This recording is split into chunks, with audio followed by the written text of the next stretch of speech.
O que vou relatar aconteceu quando eu tinha 12 anos.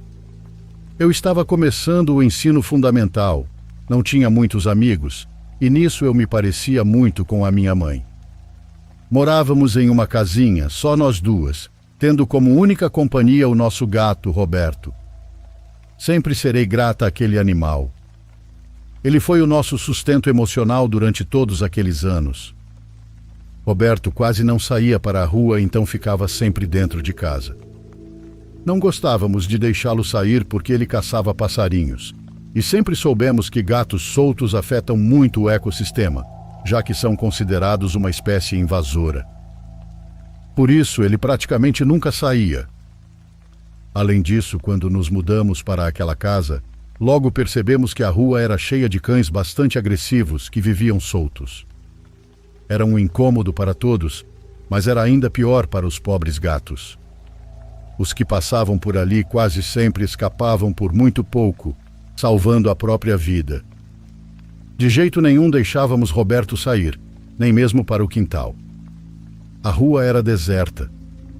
Naquela época, metade dos terrenos pareciam abandonados. Era por isso que conseguíamos pagar o aluguel ali.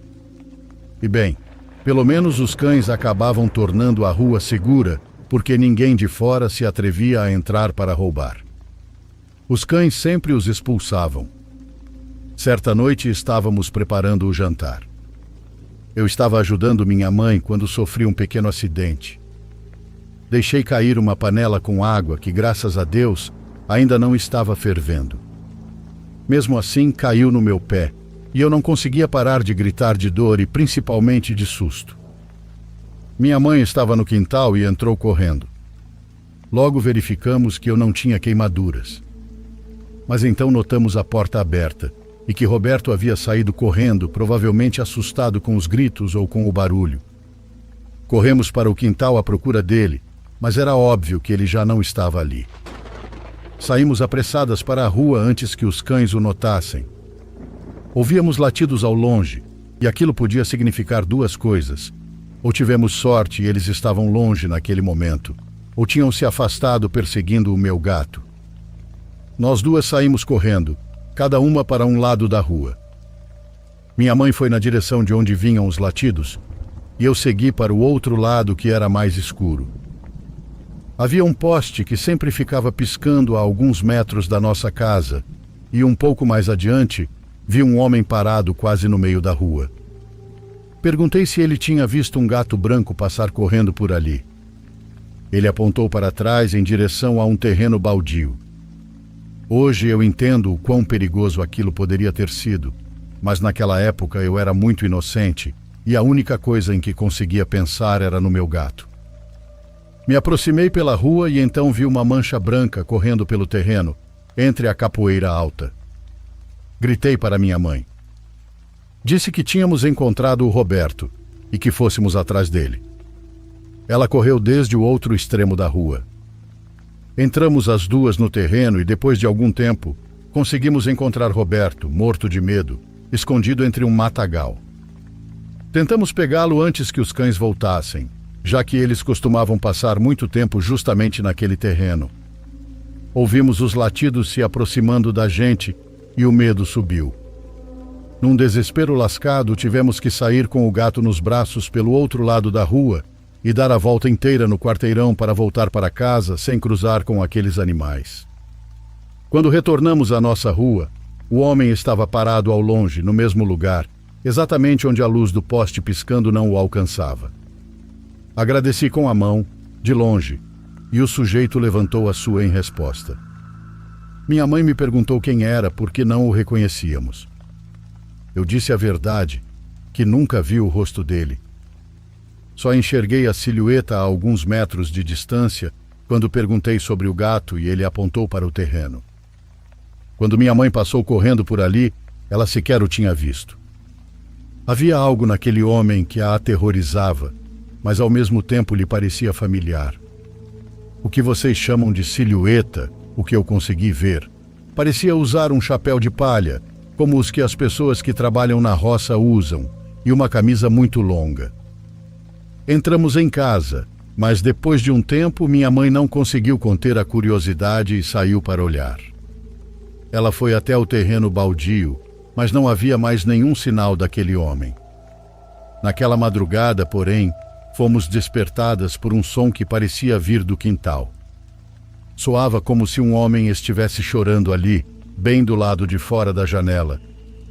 Mas quando espiamos, o som parou, e não havia ninguém lá fora. Tampouco os cães latiam na rua, como costumavam fazer sempre que ouviam algum barulho estranho.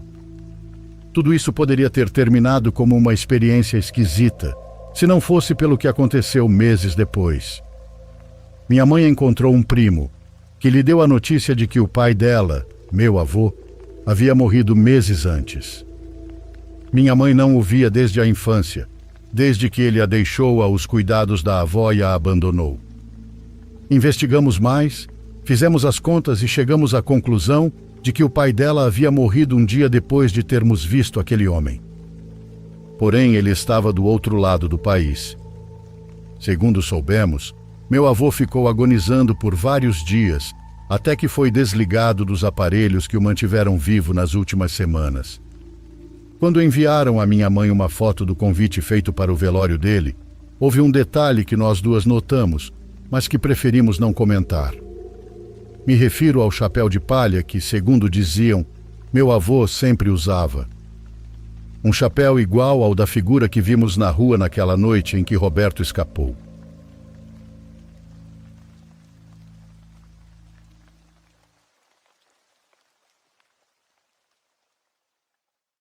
Por favor, curta e se inscreva se você estiver gostando. Agora continuamos.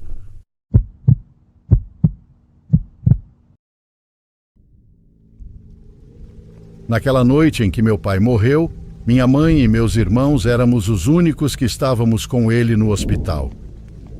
Não estava a segunda esposa dele, nem os filhos que teve com ela.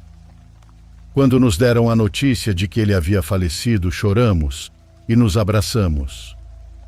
Depois chegou o momento de reunir forças, de seguir com os trâmites e com tudo o que era necessário.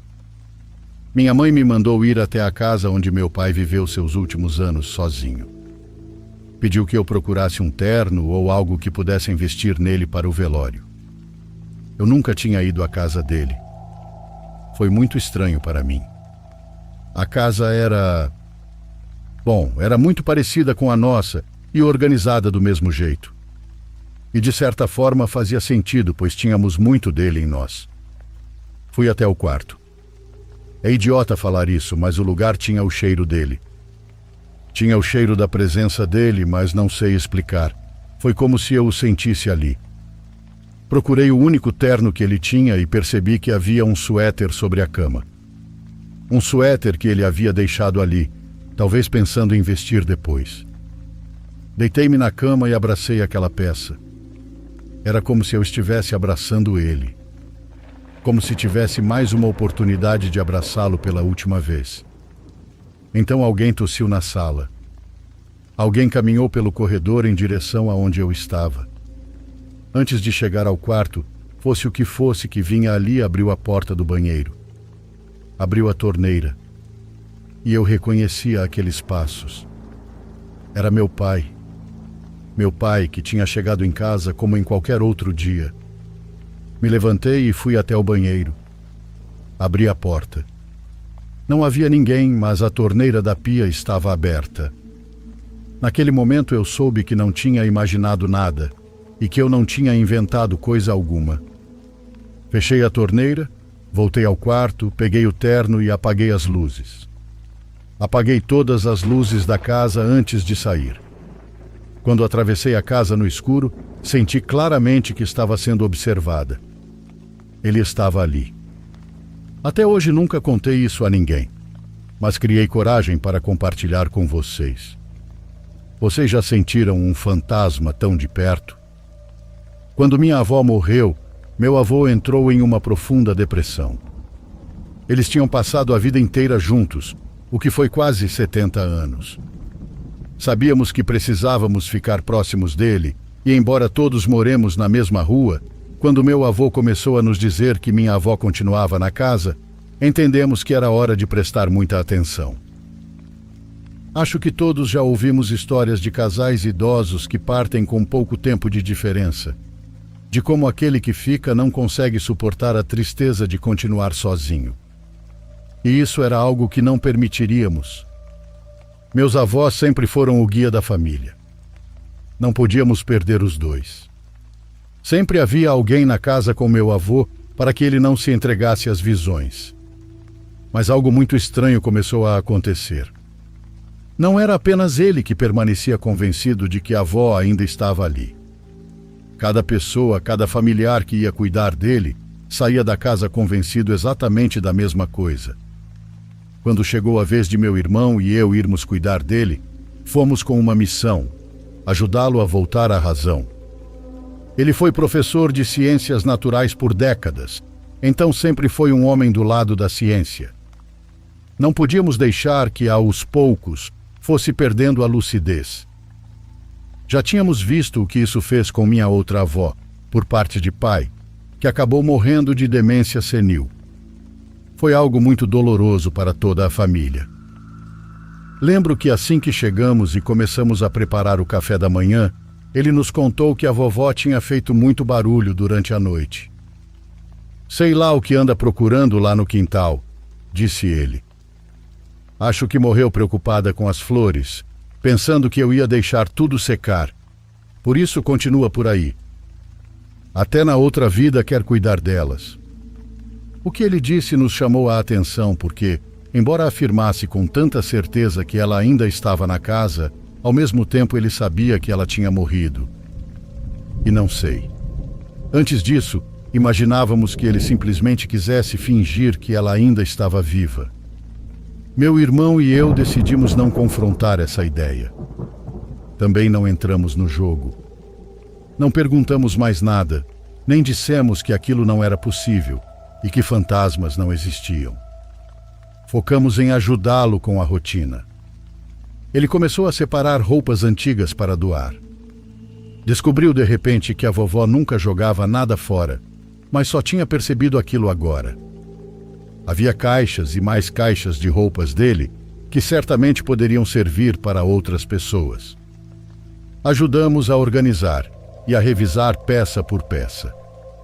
Meu irmão pegou um paletó antigo, o vestiu e ficou tão perfeito que parecia ter sido feito sob medida para ele. O vô disse que ele podia ficar com o paletó. A tarde já estava acabando quando percebemos que não tínhamos almoçado. Pedimos comida, porque já era tarde demais para cozinhar. Sentamos os três à mesa de jantar e conversávamos sobre tudo e sobre nada, enquanto tomávamos um suco de maracujá que meu irmão preparou. À nossa frente, no teto da cozinha, como sempre acontecia naquele horário, víamos o reflexo da fonte do jardim. Então vimos algo mais. Um reflexo que conhecíamos bem. "Lá vem a sua avó, olha", disse meu avô. Toda vez que a vovó voltava do quintal e atravessava o corredor ao lado da casa, até chegar à parte da frente para virar e entrar, a sombra dela podia ser vista no teto, por causa da luz refletida no piso de fora. Em tardes como aquela, naquele horário, com a luz da água da fonte, o reflexo ficava ainda mais nítido. Eu juro que vimos a silhueta dela no teto. Juro que aquilo indicava que a vovó estava fisicamente caminhando pelo corredor. Meu irmão e eu nos viramos por instinto para a janela da frente no fim do corredor, esperando que ela surgisse a qualquer momento. Meu irmão até se levantou, mas ela nunca passou. Meu avô segurou nossos ombros.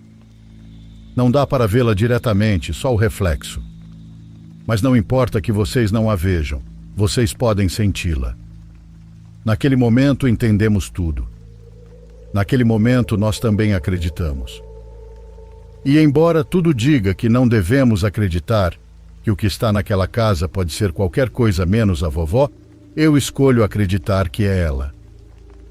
Uma das minhas primas está convencida de que ela quer algo, de que está pedindo ajuda e de que é nosso dever descobrir o que ela precisa para seguir para o próximo plano.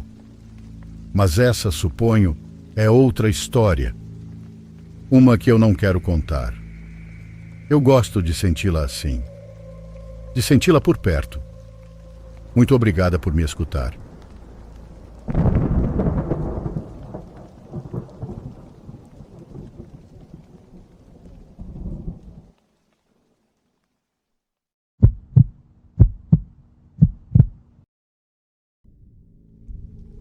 Às vezes eu ouço histórias do que acontece com as pessoas na cidade.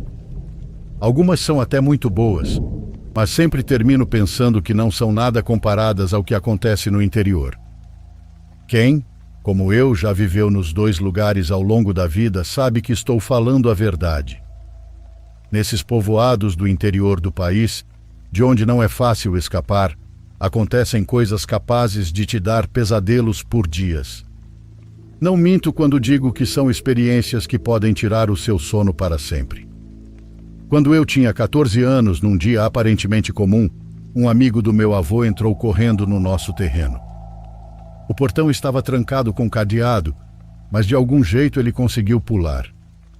A notícia era tão urgente que ele nem esperou que saíssemos de casa. Minha tia estava muito mal, à beira da morte. Ela morava num povoado chamado Guariba, bem distante de Belo Horizonte. De casa até lá a pé, uma semana não era suficiente nem para ver a borda do lugar. Por sorte, meu pai estava com as chaves da caminhonete de entregas. Assim que recebemos a notícia, não era só urgente chegar a tempo de nos despedirmos da Rita, também precisávamos buscar um dinheiro do meu pai que ela guardava para ele. As coisas funcionavam assim por lá. Quando alguém morria, os bens passavam a ser de quem chegasse primeiro para saquear. Foi o que aconteceu com meu bisavô. A mulher que o viu dar o último suspiro levou um porta-joias cheio de joias e dinheiro. Mas essa é outra história, que talvez eu conte outro dia. Antes daquele dia, eu nunca tinha ido com meu pai na caminhonete para resolver nada importante. Não sei por que ele achou que aquele era o momento certo para me levar, mas talvez porque eu já fosse um pouco mais velho que meus irmãos. 2 horas depois de viagem, eu me arrependi profundamente. Eu já tinha visitado essa tia uma vez, mas era tão pequeno que não me lembro. Se soubesse que a estrada tinha tantas curvas, que eu ficaria desidratado e com o estômago completamente embrulhado, nunca teria entrado naquele carro. Foram 13 horas por um caminho horrível, alternando entre curvas perigosas, ladeiras cobertas de neblina e precipícios impressionantes a poucos centímetros do fim da estrada. Chegamos ao povoado já de noite. Estava tudo apagado e quase todos dormindo. Estacionamos ao lado do terreno da Rita e deixamos os faróis acesos para enxergar alguma coisa através daquele breu miserento. A casa da minha tia estava completamente às escuras. O senhor que tinha nos acompanhado na viagem desceu da caminhonete e simplesmente saiu andando pelas ruas escuras, desaparecendo sem nem se despedir.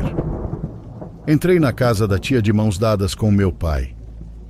Não sei que sensação estranha foi aquela, mas antes de empurrarmos a porta, nós dois fizemos o sinal da cruz. Meu pai tinha medo de não encontrar o dinheiro. Eu, sinceramente, tremia só de pensar em ver um corpo morto. Estávamos nos preparando para o pior, mas o que encontramos foi diferente. Minha tia estava deitada na cama com os braços cruzados sobre o peito, tentando dormir. Isso foi o que ela disse assim que nos viu. Não parecia doente. Pelo contrário, parecia completamente normal. Você deve imaginar o alívio que sentimos. Porém, o horror estava apenas começando. Meu pai não contou a verdade. Disse que estávamos apenas de passagem, que resolvemos visitá-la e que aproveitaríamos para pegar o dinheiro que ele havia deixado sob seus cuidados. Não me lembro qual era o acordo, nem por que ela guardava aquele valor, mas sei que era muito dinheiro. Minha tia se levantou do colchão mais fino que uma folha, acendeu uma lamparina e caminhou até o fundo do comedor. Num canto, debaixo de uma mesa, havia um pano cobrindo um buraco na terra. Ela puxou o pano, se ajoelhou e começou a cavar um pouco. A caixa onde o dinheiro estava guardado tinha desaparecido. Meu pai deve ter sentido a pressão cair. Ele não disse nada, apenas se sentou no chão, tampou os ouvidos e apoiou a testa nos joelhos. Tia Rita ficou nervosa na mesma hora, jurando que verificava o buraco todos os dias e que nunca tinha faltado nada. Ficou em silêncio por um momento, como se estivesse tentando se lembrar de algo, e então disse que só uma pessoa tinha estado na casa depois da última vez que viu o dinheiro intacto. Arnaldo. Senhor Arnaldo foi quem nos avisou que minha tia estava agonizando. Ele não apenas nos usou para levá-lo até o povoado, como também roubou o dinheiro. Naquele momento eu não entendi por que meu pai reagiu com tanta raiva. Hoje eu entendo. Antes de sair bufando de ódio, ele me deixou aos cuidados da minha tia. Mesmo ela dizendo que não, eu tentei ir atrás dele. Mas quando o vi pegar um facão da carroceria da caminhonete, eu paralisei. Pouco depois vi meu pai se embrenhar no milharal, na escuridão da noite. Quando voltei para dentro, minha tia disse que iria apagar a luz, porque não gostava de deixá-la acesa àquela hora. Assim que a lamparina se apagou, a escuridão tomou conta de tudo. Foi então que ela me disse que luzes chamavam a atenção daquilo que vivia lá fora. Eu não conseguia ver nada desde que chegamos, mas a casa da tia Rita era cercada por um milharal espesso. Não demorou para que um ruído estranho fosse ouvido do lado de fora. Tive vontade de espiar, achando que pudesse ser meu pai voltando depois de resolver tudo. Quando me aproximei da porta, minha tia segurou meu braço com força. "Tem certeza que você não está doente? Suas mãos estão muito frias", perguntei. "Meus pés também, filho", ela respondeu com aquele fio de voz. As horas passaram sem que meu pai voltasse. Sem relógio, cada minuto parecia eterno. 3, 4 horas e nada. Vai soar horrível o que vou dizer, mas quanto tempo um homem leva para acertar contas com um facão? Durante todo esse tempo, minha tia permaneceu imóvel, olhando para o teto com os braços cruzados sobre o peito. Toda vez que eu perguntava se ela estava dormindo, dizia que já fazia uma semana que não conseguia pegar no sono. No meio da madrugada, ouvi tiros. Eu estava quase dormindo quando o som me despertou. Pedi para ela me levar até meu pai, mas ela não se levantou. Por um momento achei que estivesse morta. Estava com os olhos e a boca abertos, sem se mexer e sem respirar. Implorei que fosse comigo, mas não consegui convencê-la. Ela me aconselhou a não sair. Não por causa dos tiros, mas por causa de algo no milharal. Um monstro? Até então eu nunca tinha visto nada assim. Um demônio? Mesmo assim, eu estava disposto a sair, me encomendando a Deus. Saí e entrei no milharal. Levava uma lamparina em uma mão e um pedaço de madeira na outra, caso precisasse afastar algum animal. O caminho foi ficando cada vez mais estreito e escuro. Em certo ponto, parecia não ter saída. Mesmo voltando pelo que eu achava serem meus próprios passos, não conseguia chegar onde queria. Altos talos e espigas secas ou apodrecidas me cercavam por todos os lados. Quando o desespero finalmente me dominou, comecei a gritar pela minha tia. No exato momento em que minha voz ecoou pelo milharal, ouvi passos se aproximando. Devia ser minha tia ou meu pai. Continuei gritando. Caminhei na direção dos passos e encontrei um caminho mais largo, que dava de frente para a casa da tia Rita. No meio da trilha havia um homem parado. Ele usava chapéu e botas. Sua pele era meio cinzenta. O olhar, terrível. Perguntei quem ele era e o que fazia ali. Ele não reagiu. Agiu como se eu não existisse.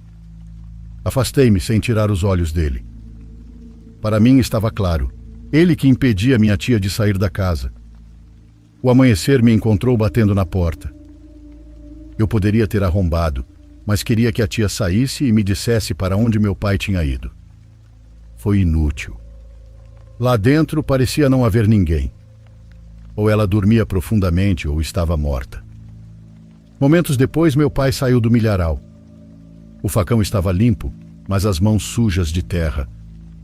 Ele carregava a caixa e, felizmente, o dinheiro estava intacto.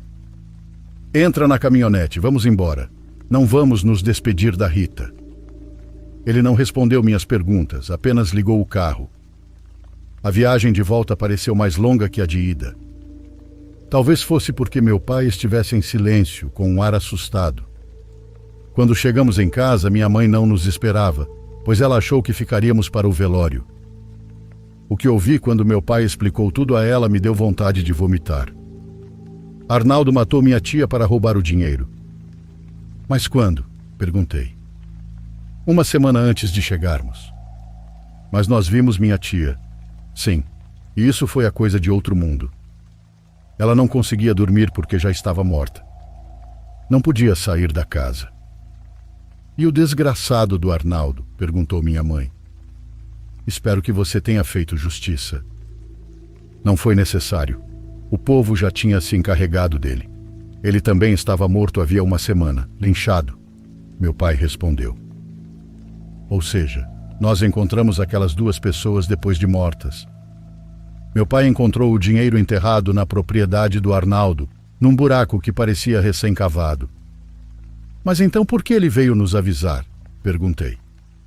Meu pai apenas respondeu enquanto enterrava novamente a caixa com o dinheiro em outro lugar da casa. Talvez esteja desesperado, pois a alma dele não descansa.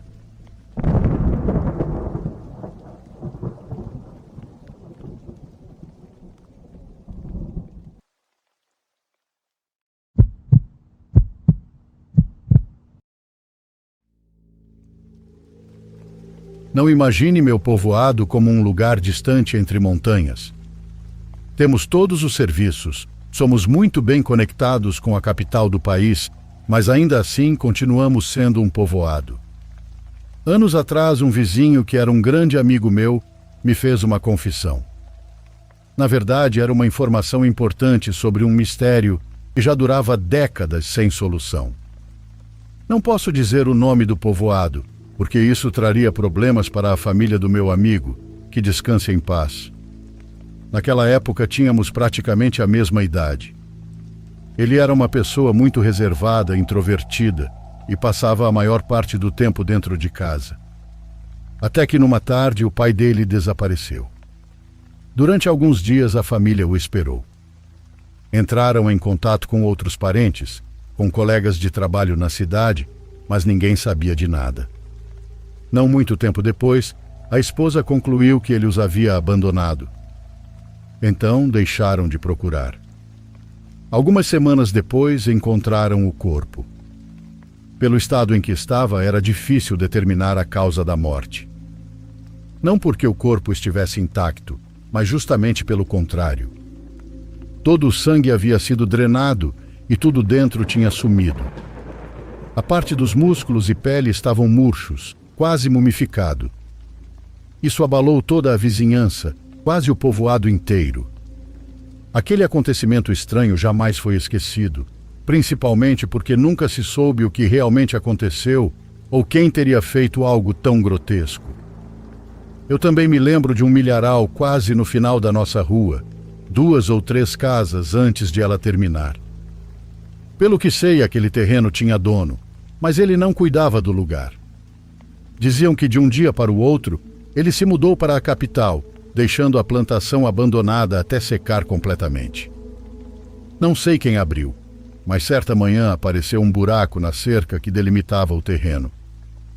Ninguém deu muita importância, exceto meu amigo, a quem chamarei de Carlos. Movido pela curiosidade, ele entrou no terreno para ver se havia uma casa ali dentro. Pela extensão do lugar, poderia se tornar um ótimo esconderijo. E Carlos descobriu naquele mesmo dia. De fato, havia uma casa dentro do terreno, invisível da rua. Eram 2 cômodos ainda em obra, sem acabamento. Os vãos das janelas não tinham vidros, mas estavam cobertos com tecidos grossos que impediam qualquer um de enxergar para dentro. A porta parecia estar selada de alguma forma. Meu amigo disse que não viu cadeado nem corrente, então concluiu que talvez tivesse sido soldada para impedir que alguém entrasse. Ele bateu na porta por diversão, mas sentiu como se houvesse alguém apoiado do outro lado. Depois pensou que talvez houvesse uma parede de tijolos bloqueando a entrada. Carlos deu a volta completa na casa para ver se encontrava algo mais. Nos fundos havia um buraco na terra. Era grande, profundo, e claramente levava ao interior da construção. Ainda bem que ele teve medo de entrar, porque, do contrário, não sei que tipo de história eu estaria contando agora. Poderia ser um bom lugar para se esconder do mundo. No entanto, Carlos me disse que havia algo ali que perturbava qualquer sensação de tranquilidade. Ele caminhava de volta pelo meio das espigas secas em direção ao buraco na cerca, quando viu algo que o deixou pálido na mesma hora. Era uma criatura horrenda, uma abominação. Uma fileira de patas se conectavam a um torso que se movia para frente e para trás. Carlos disse que nunca havia sentido um medo daquele tipo. Seus ouvidos pareciam entupidos e a boca ficou seca, porque naquele instante ele viu a criatura por completo. Parecia uma centopeia enorme e grotesca com cabeça e rosto humanos. E como se não bastasse, aquela aberração estava devorando um gato. Carlos saiu correndo dali, com formigamento nas mãos e nas pernas. Quando chegou à cerca e se abaixou para sair do terreno, algo puxou sua camisa. Mas era apenas o arame que rasgou toda a camisa dele. Durante semanas, Carlos não conseguiu parar de pensar naquela coisa. Até que um dia teve uma ideia sinistra. Abriu a caixa de ferramentas do pai e procurou a maior coisa. Nem eram ferramentas novas, mas eram os principais instrumentos de trabalho daquele homem. Ele escolheu uma chave grande, levou até o terreno do milharal e a jogou por cima da cerca. Meu amigo confessou que deixou a caixa de ferramentas aberta de propósito, para que o pai percebesse que algo estava faltando. Quando o pai o interrogou, perguntando se ele havia pegado a chave, Carlos respondeu que sabia onde ela estava. Ele levou o pai até o terreno baldio e apontou para o escuro. Imagino que naquele momento já fosse tarde demais, porque oficialmente o homem desapareceu por volta da meia-noite. Carlos disse ao pai que a ferramenta estava lá, no meio do milharal seco. "Entre você e pegue", ordenou o pai. Ele tentou segurá-lo pelo braço, provavelmente para arrastá-lo à força para dentro do terreno, mas Carlos se soltou e saiu correndo. Depois disso, ninguém sabe o que aconteceu. Ele mesmo não sabe. Quando voltou para casa, não teve coragem de dizer onde tinha visto o pai pela última vez. Na verdade, meu amigo me confessou que naquela noite dormiu melhor do que nunca. O pai era violento. Ele espancava a família. Carlos pensava que todos estariam melhor se ele não voltasse. Não sei exatamente como ou quem encontrou o corpo, mas quando o localizaram, ele estava envolto num negócio estranho. Pela mente dos vizinhos passaram todo tipo de teorias, mas nenhuma sequer se aproximou do que realmente havia acontecido com o pai do meu amigo. Referente àquela coisa que ele viu, nunca mais apareceu.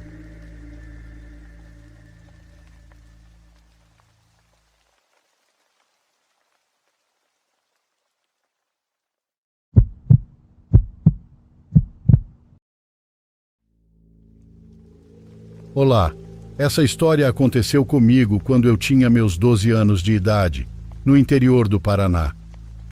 Certa vez minha mãe e eu fomos à casa de uma tia minha, na rua de cima.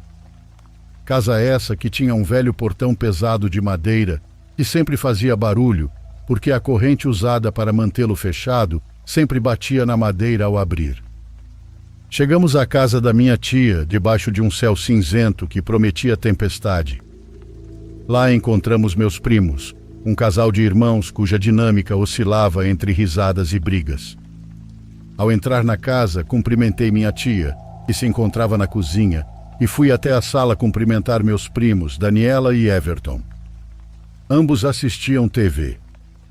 Comecei a conversar com o Everton e decidimos brincar com seus carrinhos no chão da sala.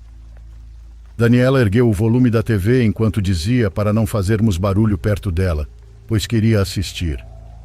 Everton, por pirraça, começou a falar um pouco mais alto e Daniela, já irritada, disse: "Para com isso, seu demônio." Sim, ela estava em uma fase muito rebelde e falava esses nomes dentro de casa. Minha tia, ao ouvir, gritou lá da cozinha para ela não falar esse nome dentro de casa. Everton sentou ao lado dela e tentou tomar o controle remoto da sua mão. Daniela exclamou: "Me deixa em paz, seu demônio." Minha mãe gritou lá da cozinha: "Não fique chamando esse nome, que uma hora ele acaba aparecendo para você." Daniela deu risada enquanto minha tia, alheia ao caos das crianças, fritava bolinhos de chuva e coava um café fresco, cujo cheiro invadia a casa toda. A discussão entre Everton e Daniela atingiu o ápice.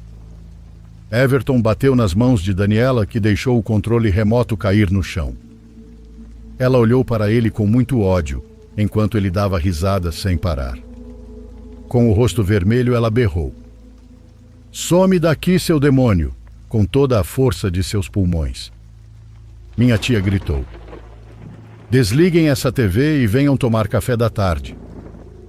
Todos nos reunimos na cozinha para o café, enquanto minha tia servia a todos e dizia a Daniela para deixar de ser mal educada e parar de falar esses nomes feios dentro de casa. Todos já servidos, cada um com sua porção de bolinhos e sua xícara de café, ouvimos o barulho da chuva caindo. Uma chuva muito forte. Minha mãe e minha tia conversavam sobre o tempo. Eu trocava bolinhos com o Everton. E Daniela estava em silêncio, até que Everton decidiu pegar 2 bolinhos da vasilha dela. Daniela ficou com muita raiva e disse: "Eu queria que você sumisse, seu demônio." Minha tia chamou a atenção de ambos e, enquanto pedia para Everton devolver os bolinhos de Daniela, ouvimos o barulho das correntes do portão. E do nada, em frente à porta da cozinha, que era de vidro texturizado, apareceu a silhueta de um homem. Todos nós nos olhamos e minha tia comentou que não estava esperando visita, ainda mais com aquela chuva. Ele simplesmente ficou ali, em frente à porta, parado, sem esboçar nenhuma reação. Não bateu, não chamou e não se mexeu. Era um homem enorme e tinha um porte físico muito grande. Daniela correu para perto da sua avó. Minha mãe perguntava quem era e nada aconteceu. Nenhuma resposta. Até que minha tia disse: "Pode ir embora, que ela não vai mais chamar o seu nome." Aquela coisa se virou, desceu os 2 degraus da pequena escada e fechou o portão. Quando todos tiveram certeza de que ele já estava do lado de fora, corremos para a janela para ver quem era a pessoa misteriosa que tinha ficado parada em frente à porta. E pasmem, não havia ninguém. Somente a rua vazia e a água descendo pelo meio-fio.